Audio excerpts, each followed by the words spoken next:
We have spent the last few weeks, actually, almost 2 months, certainly the last 50 plus days, talking about Pentecost. And I think it's so essential that we do.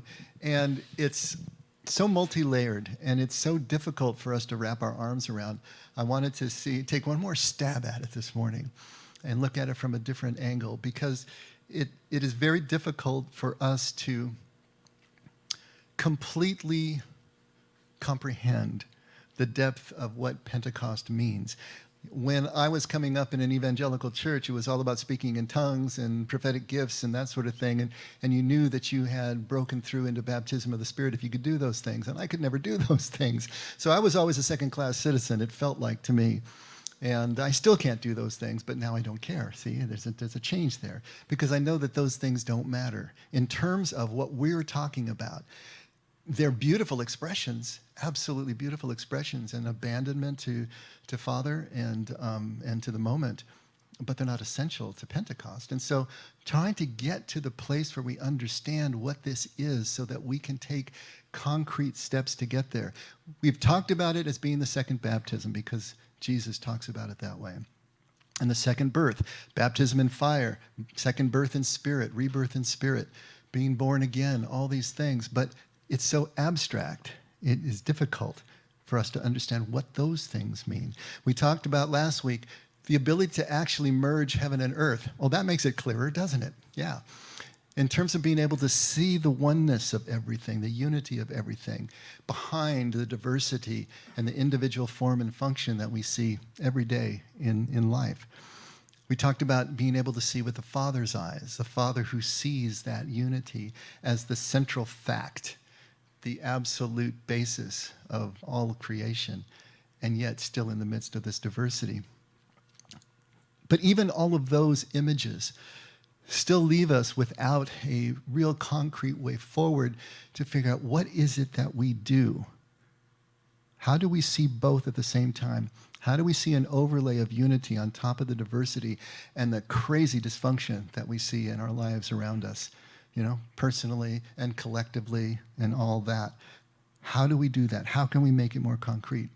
Last week we talked about going to the Brother Lawrence would be like Jerry Lewis, the Brother Lawrence School, being able to see God in every one of the tiniest details, to not make distinctions between what we assume is significant and what is not significant, but just showing up, to be present to everything and find God's presence in everything. We talked about Jesus telling us to look at himself as the way, what this way looks like, the shape of the way. We always talk about the descent before the ascent. We talk about the emptying before the filling. Jesus shows us this way. He lived this way. He says, look at love as a basis. You are my followers if you are loving, and really for no other reason. Not about the other litmus tests that we conjure up about doctrine or theology. It's about love. He said, they will know that you're my follower. He said, look at each other. If you can't love each other, how in the world do you think that you're loving God? If you can't see unity and oneness in each other, how do you think it's going to happen spiritually? He said, look at nature. Look at the way nature works. Look at the harmony. Look at the interconnectedness. Don't imagine that you're apart from that. See how you fit in. See how that connection also overlays unity on top of diversity. He said, look at the moment. Be present to each moment to see the Spirit's presence in each moment. These are concrete things that we can do. They kind of come at it a little bit indirectly, sideways, but it's in a gathering of experience of oneness, if we are tuned into that oneness, that is going to take us down the road. And I suppose when you're dealing with spirit, there isn't anything that you can grab onto. It's not a quadratic equation. Where'd that come from? It's not math. It's not something that you can just add up and get there. We wish it were, because then we could control it better. But it's out of control. So gathering the experience is what Jesus is after here. Today, I want to look at it from the point of view of what is the main block. What's our blockage? What's our limit? How do we limit ourselves in terms of being able to experience the Pentecost moment, to breaking through, to really being able to bring the unity of heaven down to earth? Now, have you ever heard of legalism? Of course you've heard of legalism. But do we really know what it means? Because it's a lot bigger than what we typically think it means. Now, the best definition I've heard in terms of the way we're using this word is that legalism is the belief that the law can save, that obedience to the law is what makes us acceptable to God, which gains God approval. So it's performance-based. That is the best definition of legalism as the way that we're looking at it. So that definition is one that very few of us would use in really any church, because we're going to say that we're saved by grace, and we're going to go to Ephesians 2, and we're going to believe that. So we don't say that we're legalists. In fact, we would bristle at the idea that we're legalists. Now, interestingly, the Pharisees made no bones about it. They were legalists to the point of absurdity, and that's exactly what they said. It is the following of the law to the nth degree, and that's something that Jesus was always coming against, and we're going to take a look at that. Because in that conflict between Jesus and the Pharisees, between two different worldviews, two different ways of seeing life, that's the instruction point for us. Why are those controversies, especially the Sabbath controversies, preserved for us in the New Testament? Because they are the point of instruction. It's what Jesus was using to try to break his people through to a new way of understanding all this. So we don't speak about legalism.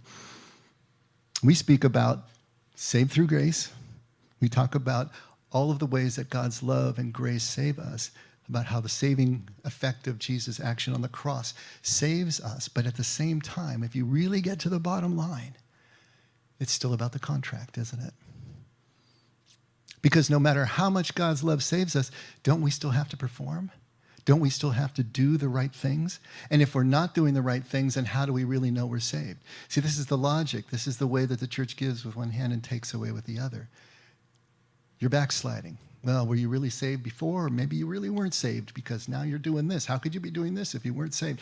This is the kind of mental schizophrenia that we go through, or I should say the religious schizophrenia that we go through, because what it really comes down to is we are still expected to perform under the law, perform under the contract. Why do we keep coming back to this as a church and as a people? Why is it so hard for us to understand that God is coming from a different place and to hold that place once we understand it? Why do we keep coming back to law and obedience as the be-all and end-all of what we're doing here? I think the main reason is that the physical world is based on it, isn't it? I mean, think about it. It's pretty much all we know as we go through life. The world is performance-based. And from earliest childhood, we find out what we do that gets us kudos and gets us love and acceptance, and the things that we do that get spankings and get us sent to bed without supper. We know these things. We know that we are performance-based, and that only gets strengthened as we get to school, and that only gets strengthened as we go to our jobs, and it only gets strengthened as we enter our marriages, and as we raise our children, and as we look at our government and we look at the laws. Everything is based in performance. Everything is based against some sort of legal standard, whether it's just a family's in-home culture, or whether it's actually the millions upon millions of lines of legal code in this country, or whether it's just the overarching morality that we believe or have been taught. We are performance-based in this life, in every aspect of our life. We have learned that there is no free lunch. You have to work in order to eat. That says right in the Bible, it's there. Paul says it. You want to eat, you got to work. Good reason for that too, by the way. It's a quid pro quo type of existence. Something for something. Always something for something. Grace doesn't count in the world, does it? It's always quid pro quo. There are expectations in business. There are expectations in law, in marriages, in relationships. Even the animal kingdom is based in performance, isn't it? The circle of life. Those who are more efficient at finding their food are going to survive. And that's what it comes down to. The efficiency, our ability to be able to perform. Legalism is the basis of the physical world. Performance is the basis of the physical world. Performance, competition, and survival. And we have learned that very, very well. It is so difficult for us to run against that stream, that current, and try to overlay something that is so different. Now, I've painted a pretty bleak picture here, but obviously there's the love of the individuals that can override that, right? The love of individuals, the love of a mother for her children, the love of each other in close relationships. And there's also our social safety net. Such as it is, it's gotten better over the years, that is also trying to run against that, to allow people who don't have the ability to perform right now in their lives, the ability to survive long enough so hopefully that they can. So we do have some things running in the other direction, but that doesn't negate the fact that this is all about performance. Now, Pentecost is the ability to see the world, see our lives, every bit of it, overlaid with a different system that operates on completely different principles. Operates on the principle of oneness, that everything is already one and connected, that there is a love that is completely indiscriminate. It just is washed on everybody. As Jesus said, the just and the unjust, the righteous and the unrighteous. The sun rises and sets, the rain falls on everybody. God's love is used as the metaphor for that, or that is used as a metaphor for God's love because it's the same way. It's indiscriminate. It's unjust, if you want to take a look at it that way. And it's completely unconditional. This is the system that is overlaid on top of the one that we already know. So at Pentecost, we realize that we are living between those two systems and they need to be synthesized. There's never a time, as long as we're drawing breath, that we can leave the physical system, the performance-based system. That's just life. But at the same time, if we know that there is this other unseen system, this unseen love that undergirds this, that is the basic reality of life, then that allows us to perform better. It allows us to trust rather than perform with fear, with a sense of unworthiness, never knowing if we're doing well enough. We can turn that around even as we still work hard, even as we still strive for perfection or anything else that we're doing. Strive for excellence at least. Pentecost is this ability to see the world overlaid. Pentecost is the graduation from obedience to law as the defining factor of our lives. That is huge. Pentecost is the graduation from obedience as being the defining way that we look at our relationship with God, with unseen God, with ultimate reality, however you want to look at that. It's also the graduation from this physical mindset, this physical and legal mindset that is so all-encompassing, so pervasive in our lives. Pentecost is the exposing of the illusion that we can somehow build this tower of obedience to heaven and under our own steam get ourselves to heaven. You remember what happened to the Tower of Babel, right? Didn't go so well for them. They were trying to build a tower to heaven. And this is where God came in and confused the languages and the tower fell. Metaphorically, that's what we're doing. Pentecost is the exposing of that illusion that we can do this. More importantly, it's the exposing of the illusion that we can somehow stay in control. We can somehow stay in control and be on Jesus' way at the same time. That we can somehow eliminate all the risk of life, somehow earn our way along Jesus' way. Somehow we can have our cake and eat it too. It's basically what we're looking for. That we can never experience vulnerability, that we can never experience uncertainty, that we can have also at the same time the exhilaration and the freedom of spirit as we understand it, as we hope we understand it. How can we do those two things at once? Truth is, we can't. Because the freedom and exhilaration that we're looking for can only be experienced in vulnerability and uncertainty.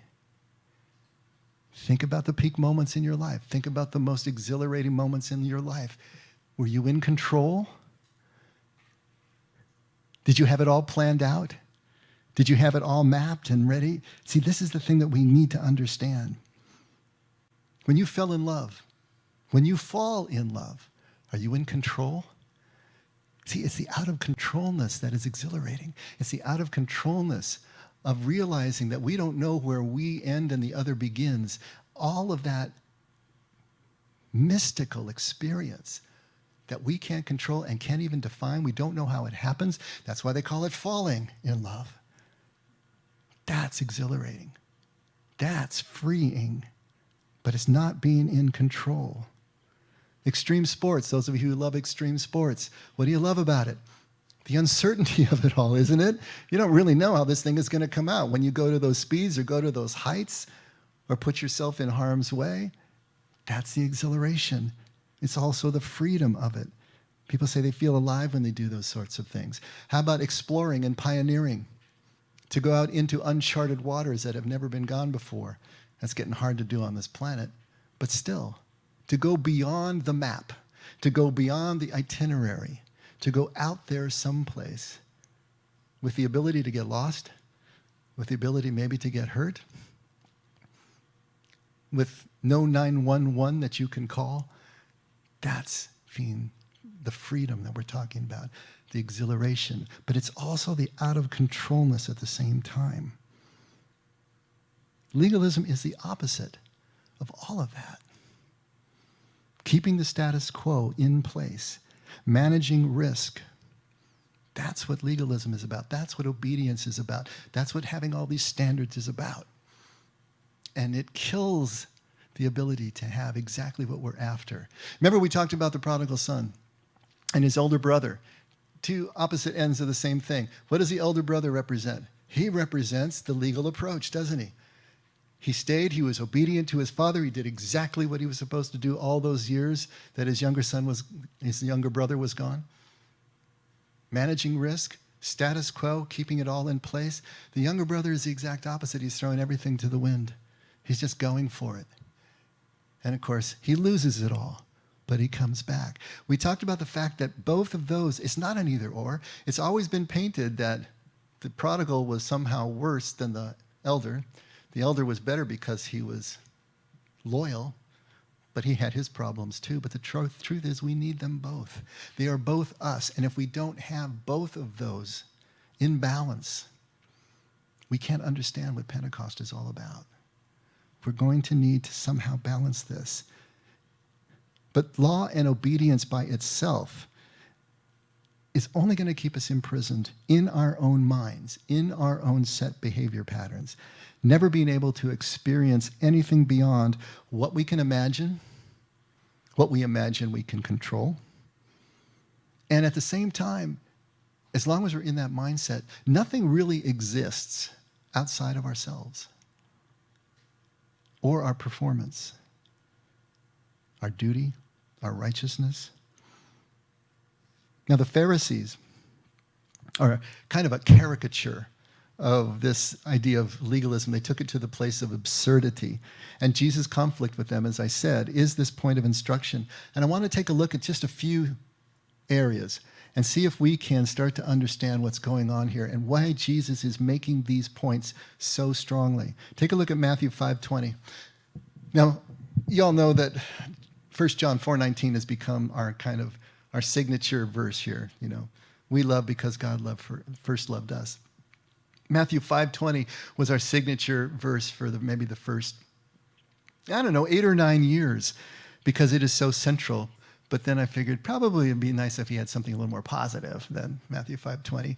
But it was so important. Let's take a look at this. Jesus says, I say to you that unless your righteousness surpasses that of the scribes and the Pharisees, you will not enter the kingdom of heaven. Unless your righteousness surpasses that of the scribes and the Pharisees. Now, on the face of it, for those who are first hearing this, it would have just spun their head around. How in the world can you surpass the righteousness of the scribes and the Pharisees? These men had brought legalism to an absurd art form. I mean, the lengths that they went to create absolutely structured system, not only of written laws, but of verbal laws, oral laws, so that you could know exactly what you are doing at every single moment and never be in danger of breaking a written law. They created hedges, or fences they called them, around each of the 613 laws that they understood, that they interpreted from the Old Testament. And they created literally hundreds, if not thousands, of more oral laws around those laws, so that you would have to break all of those or bust through all those fences before you actually broke a written law. But the overall system was so overwhelming, no one could understand it, of course, which was the source of the Pharisees' power with the people, because they had to go to the lawyers, the Pharisees, to find out whether they could do this or that. How in the world do you surpass that? Would be the first thing that would fall into the mind of someone who's hearing Jesus' line here. Now, obviously, what Jesus is talking about is surpassing their righteousness, not in terms of degree, but in terms of quality. A few weeks ago, we talked about kiva and kavana, which are two Hebrew words that have to do with the quality of prayer. Kiva being the structure, the ritual, the standards of prayer. This would be along the lines of what the Pharisees are representing. Kavana was the heart that we bring to it. And you can't have one without the other. If your prayer is merely ritual, then like Paul says, you're just a clanging gong or a noisy cymbal. If your prayer is all just heart and inspiration, then you have no structure, and it's not going to be regular. It's not going to be something that you're doing every day and showing up every day for. We need them both. So it's not that the Pharisees were wrong, it's the Pharisees had become so wildly unbalanced that they were putting all these burdens on the people and now using that as a source of power. And this Jesus was not going to abide. So he's trying to let the people know there's a different way of approaching righteousness. There is a balance that must be struck. And the Sabbath controversies are the ones that really bring it to a head. And there's so many of them in the Gospels. You can read through them, but here's one of them at Mark 2, starting at verse 23. And it happened that he was passing through the grain fields on the Sabbath, and his disciples began to make their way along while picking the heads of grain. The Pharisees were saying to him, "Look, why are they doing what is not lawful on the Sabbath?" And he said to them, "Have you never read what David did when he was in need, and he and his companions became hungry, how he entered the house of God in the time of Abiathar, the high priest, and ate the consecrated bread, which is not lawful for anyone to eat except the priests. And he also gave it to those who were with him." And Jesus said to them, "The Sabbath was made for man, and not man for the Sabbath." Okay, what's going on here? First of all, it's a Sabbath. So between sundown on Friday and sundown on Saturday is the Sabbath, 24 hours. On the Sabbath, you're not supposed to do any work. So if you go to Exodus, it'll say there's, right in the 10 Commandments, the Sabbath is the Lord's day. You have 6 days to work, but on the 7th, you do no work. That's basically all it says, and rest. Then if you go someplace else in the Exodus, it'll say the same thing, and it said, "And you will kindle no fire in your homes." Okay, so we're not supposed to do any work, and we know we're not supposed to kindle any fires. Do you know that there are Jews today that have motion detectors on all their light switches? So on the Sabbath, they don't have to flip on a light, because that would be kindling a fire in their understanding, and they're not going to do that. That's really all we know about what you're not supposed to do on the Sabbath. Servile work? No. Kindle a fire? No. What the Pharisees did was answer all the unanswered questions. Well, what does that exactly mean? Can I walk from one end of the house to the other? Can I carry a book? Can I pull my mule out of a hole? Can I heal my son who fell and broke his arm? Well, what can I do? What can't I do? And so what they came up with was dozens upon dozens of oral tradition laws to wrap around that one law that says no work and no kindling of a fire, and included so many things that basically you couldn't do anything. Now the Sabbath, the intent of the Sabbath was to give rest, to give refreshment at the end of the week. All it was doing was creating pressure because of all the things that you couldn't do that you might need to do. Even if your kid broke an arm, you know what the Pharisees would say? They said, well, you can wrap it in in a cloth with cold water, and if it heals, it heals. But you can't set it. What kind of craziness is that? You as mothers, you as fathers, how restful would your Sabbath be if that's what you were doing, is waiting for sundown so you could set your son's arm? It's crazy making. And so Jesus is trying to say, hey, come on, this can't be possible. Now, They're walking through the fields and they're picking heads off the grain. That was absolutely allowed. In Deuteronomy, it's allowed. You can go into your neighbor's standing grain and you can pick heads off and eat if you're hungry.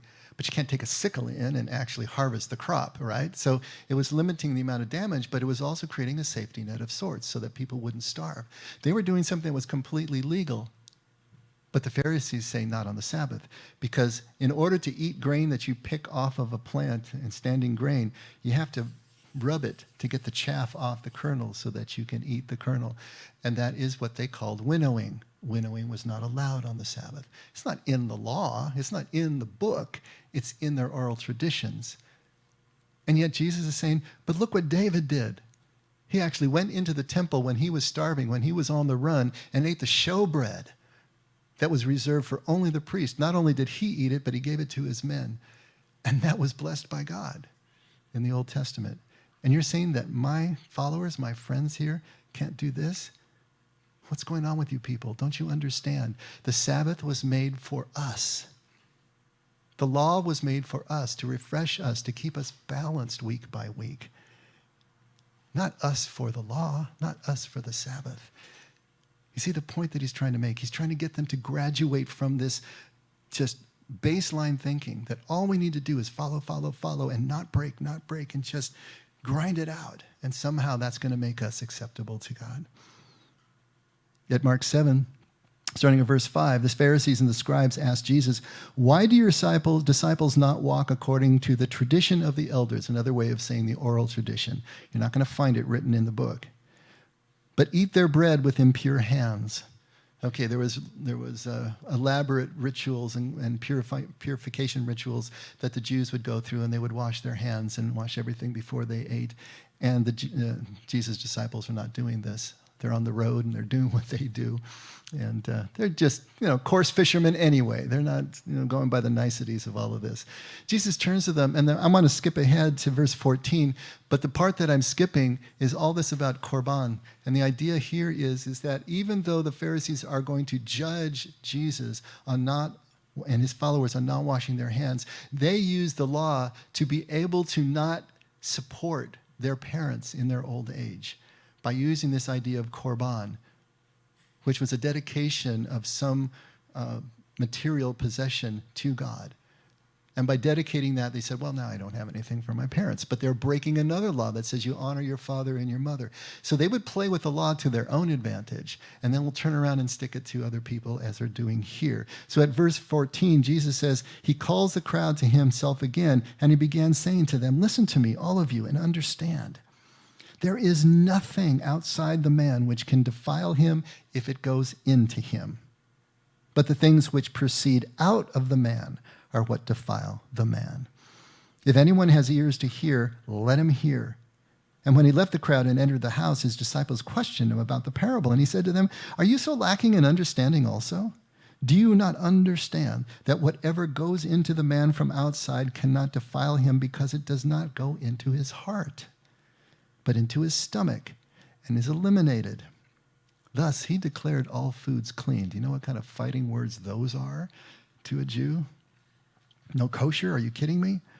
And he was saying, that which proceeds out of the man, that is what defiles the man. Perfect common sense, we would say. But in a culture like that, this is mind-blowing. Absolutely mind-blowing. And even though we would say it's common sense, how many hidden things in terms of legalistic ideas do we carry around that we don't even realize are in operation in our lives that defy common sense, the simple common sense that Jesus is showing here? Why is Jesus so adamant? Why is he making such a big point about all of this? Because he knows that the end result of legalism is entitlement, not gratitude. You're not going to get to gratitude if you're operating a performance-based system. You will get to entitlement, though. If you do well, if you perform well, then you are entitled to everything that you get. And you will look at everyone else, if they haven't done well, as not being entitled to what you have. Entitlement self-righteousness are the end result of a performance-based system, or on the other side, if you haven't performed well, then abject unworthiness and even despair that you cannot be good enough. You will never be good enough, so why even bother trying? Jesus knows that's the end result of this unbalanced system. And we become immersed, we become blinded by the system of the physical world, so that we can't even see or imagine that there is such a thing as the indiscriminate love of the Father. It's all about fear.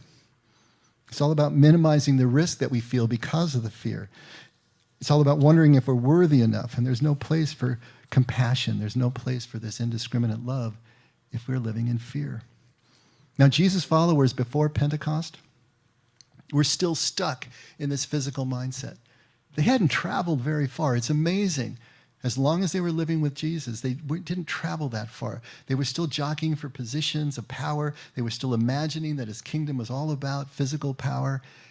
And they were seeing themselves on the right side, backing the right horse in many ways. Not that they didn't love Jesus, but they were still stuck in this mindset. This was their glass ceiling. This was the brick wall that they could not pass through. Still stuck under these limitations and these fears, and Jesus is trying to crack them open. Get them to see something else. And before he could crack them open, he first had to crack open their set beliefs, the system that they were under, the system that had them so under the wraps. He had to expose the illusion, the absurdity of these legal teachings. Try to get that across to them. That's what all of these controversies are about.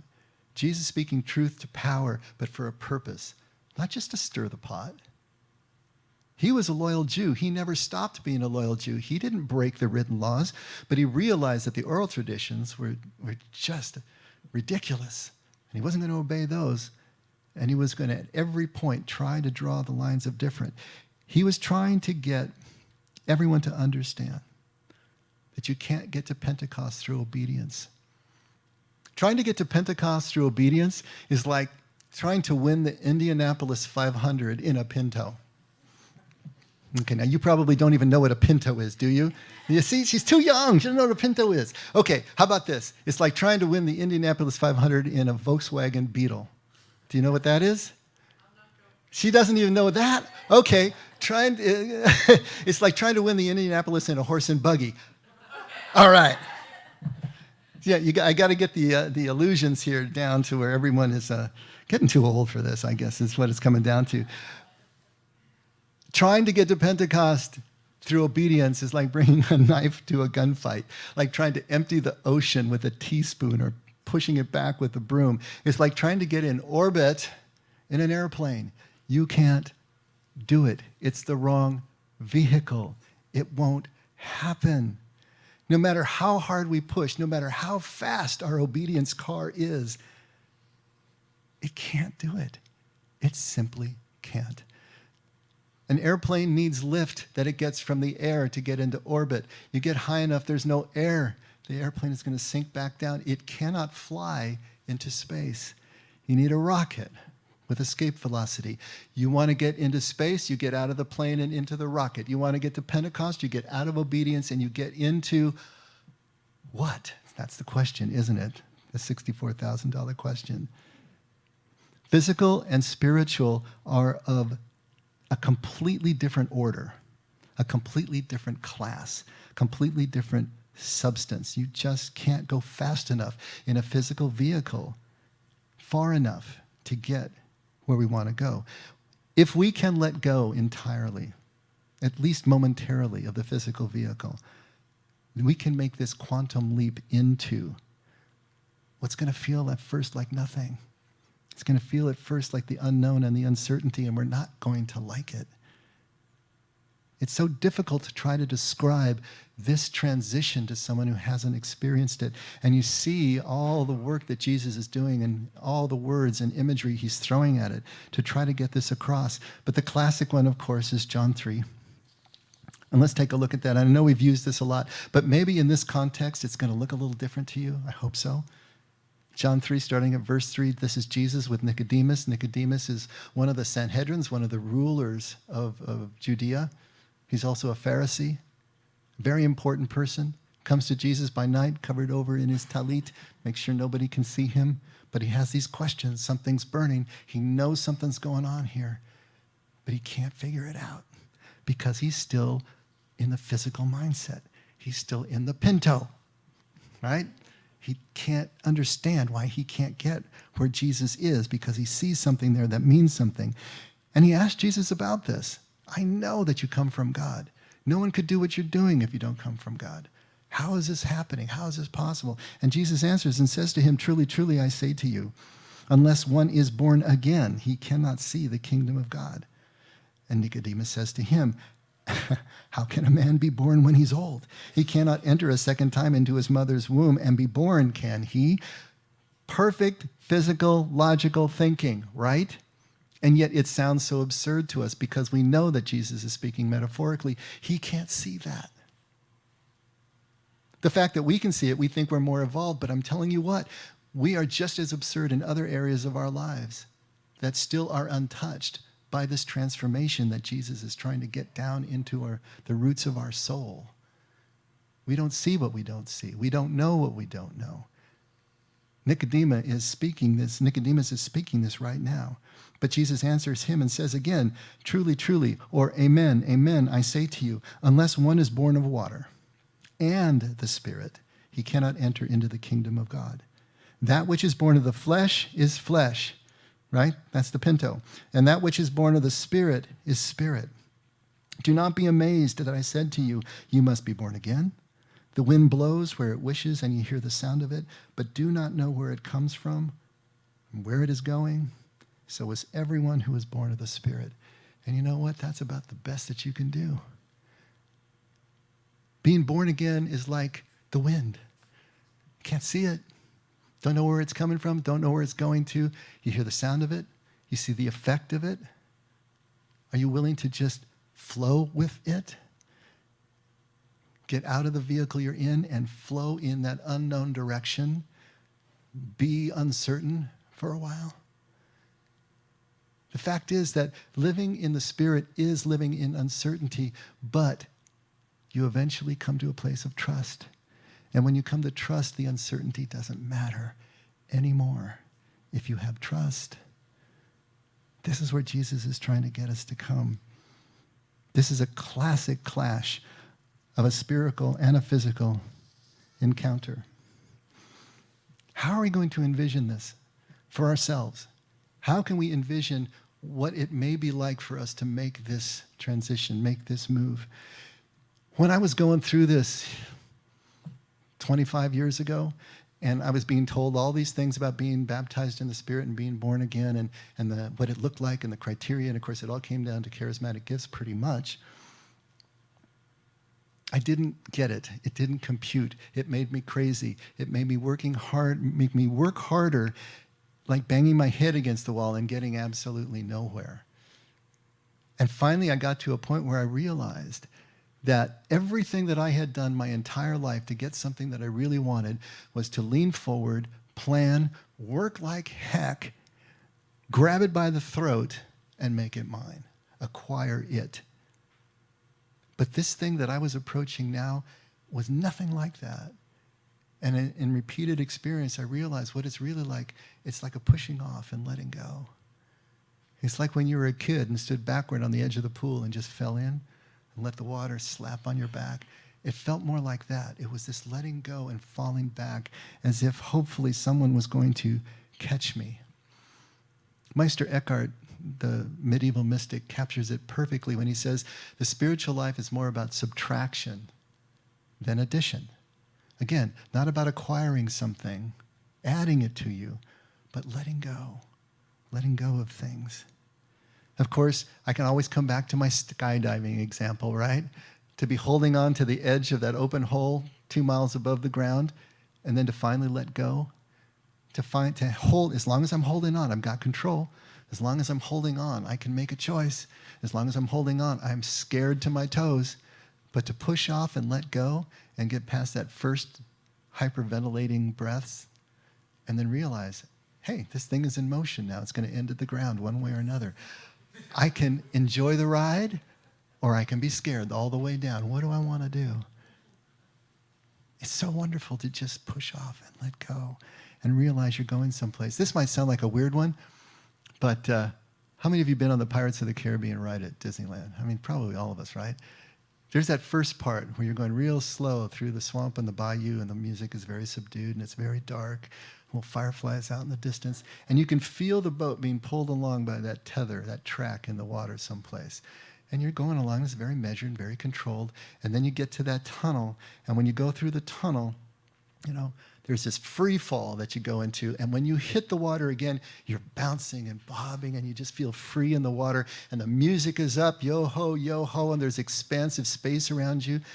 It's that feeling going from the tether and the pulling of the boat to that just freedom that opens up. I know this is probably really lame, but I don't know. It's something that came to me because I always felt that way. Suddenly there's change, complete change in mood, complete change in everything. And you just feel this freedom, this openness. Have you ever tried not to fall in love? This is not the person that I should be falling for, but then you do. Yeah, I see a few heads going up and down. As long as you don't fall in love, you got some control. As long as you don't fall in love, you got some, a plan here. You're safe. You're not vulnerable. And then something changes, and it's just all over. And your heart's out a mile, and you know, I'm probably going to get hurt. But at the same time, doesn't it feel great? I mean, just that freedom of not knowing, that freedom of not being in control. This is the change. This is the difference. Have you ever just struggled with learning a skill or learning a concept? Maybe it was math, and you're trying to get it down, but it eludes you. And maybe you can somehow work out the problems, but you really don't understand exactly how you did it. Someone tells you to show your work, and you panic because you don't exactly know how you got the right answer. I remember when I was trying to figure out electrical wiring, and we had recording studios, and we were rewiring things, and I really didn't understand what was happening. I was told what to do, and obediently, I could do it. I could solder this, and it would work. Amazing. I didn't know exactly how because I didn't really understand the way. And then all of a sudden, one day, just like that, it's like, oh, that's what it is? I get that. I can do this all day long now. It's just something flips. But it's like that. It can be that with math. It can be that with learning a new language, with learning sports, with learning music. It can even be learning knitting. You just get it. And all of a sudden, it's yours in a different way. James calls this the law of liberty, which always sounded like an oxymoron to me. But it's the moment when you're not following the law anymore. You're not obeying anything anymore. You have changed internally so that your deepest desire, pleasure, delight, and purpose looks like law. You're not working at it anymore. You're doing what you want to do. It's a liberty to follow the law of love, which is going to look like the written law in most aspects. This is the change. It's no longer a grind. It's no longer about restriction, obedience, duty, none of those things. It's now just the greatest pleasure of your life. To be free, to be who you really are, which is simply a decent person. I love Viktor Frankl. He said there's only two races of mankind, the decent and the indecent. Everything else doesn't really matter. Either you're decent or you're indecent. We were born decent. We were born good. Things happen to us that make us indecent, make us dysfunctional, obsessive, compulsive, and all the things that we are. But to make this transformation is to remember, to unforget who we really are, as simply a decent person, to return to our original state, which is a definition for forgiveness, connected, one, but now aware that we are, not like we were when we were children. We can literally see a new spiritual world through the cracks in the physical world that have been created. Jesus' way is always the descent first, the subtraction first, the undermining of the hold that the physical world has on us. That's why we do these things. We don't take the descent just because we want to suffer. It's the questioning of everything that we do as we move through that phase of our spiritual formation that allows the cracks to start to form, to give ourselves permission to be heretical, for crying out loud. You know, if you can't do that, if you can't give yourself permission to be heretical in someone's eyes, you can never follow the way of Jesus. You can never take this journey. To be willing to sell everything that you think you know and have and everything that you've been using for your survival and for your happiness to just follow something new. Can we do that? And even if we say yes, it's not going to happen all at once. It's not the way this works. It's literally peeling of an onion. It's always going to feel like 2 steps forward and a step back. Always this give and take as we're trying. Why is that, do you suppose? Why is it so difficult? Someone wrote here, I think that's a pretty good take on why it works that way. Ilia Delio, who is a Franciscan nun, writes, God is doing new things, but only those with new minds and hearts can see a new world breaking through the cracks of the old. And there's an Episcopal priest named Stephanie Spellers, and she sees the current challenges of our church and society as a way of God cracking open people for greater possibility. And she writes this: institutions and cultures and people are durable, partly because they obey the law of inertia. Now, you remember what inertia is, you science nerds?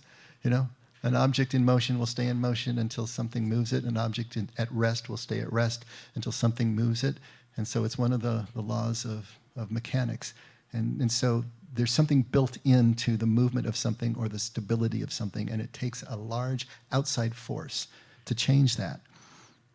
Even if you think you've exerted a strong external push and knocked a moving object or an entire institution off its set course, wait, just wait.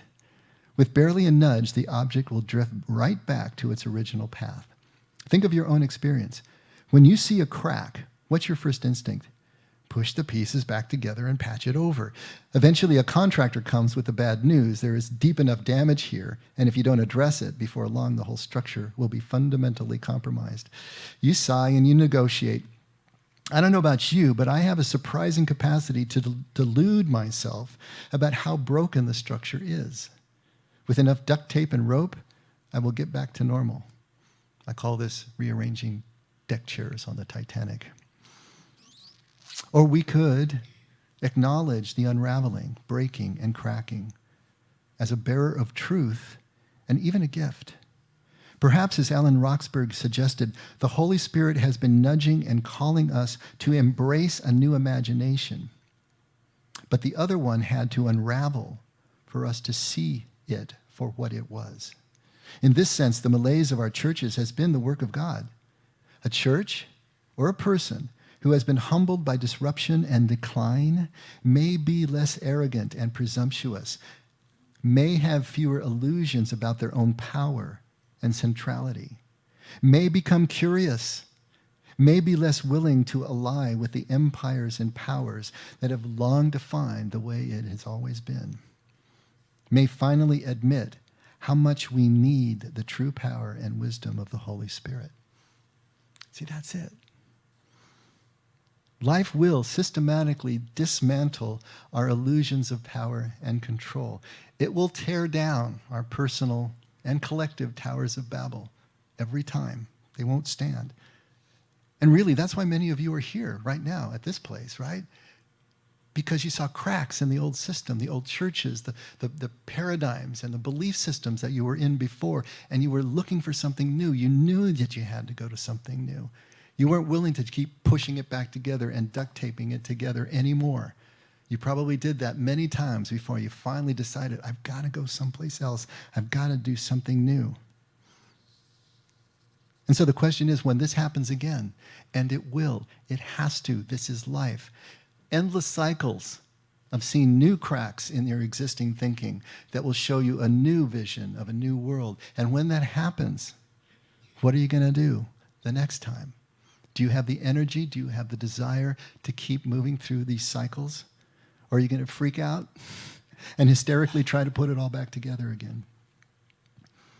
If you can see it as a gift, if you can see it as a crack through which we can see a new world, Or can we grab a sledgehammer and help it along? Continue with the demo. Take it down. I'm at the point right now where if something's breakable, I want to break it now. I don't want to hold it together with chewing gum and duct tape for another few years. Let's break it now. Let's see it as breakable. Let's see what the next thing is, the thing that really has legs and can stand the test of the rough and tumble of our lives. It's up to us. We must begin with obedience. But when that vehicle cracks up, the obedience vehicle, the Pinto, are we willing to get in a different vehicle, an unknown, untested, and risky vehicle? That's the Pentecost moment, seeing a new vehicle through the cracks of the old and actually getting in. Just in time. Let's pray. If I can. Oh, Father, thank you for the cracks in the vehicle. Thank you for showing us the deficiencies in our thinking, in our worldview, so that we can begin to have the curiosity to imagine that there's something else out there that you have for us. So thank you for that, Lord. Continue to help us to have the courage to take the sledgehammer and help along the process of taking down our towers of our own control and illusion of power, so that we can see what it is that will take us into this new experience, this Pentecost experience. We want that, Lord. Thank you for your love and constancy, Father. Never let us forget we can only love because you loved us first. And we pray this in Jesus' name. Let's all stand.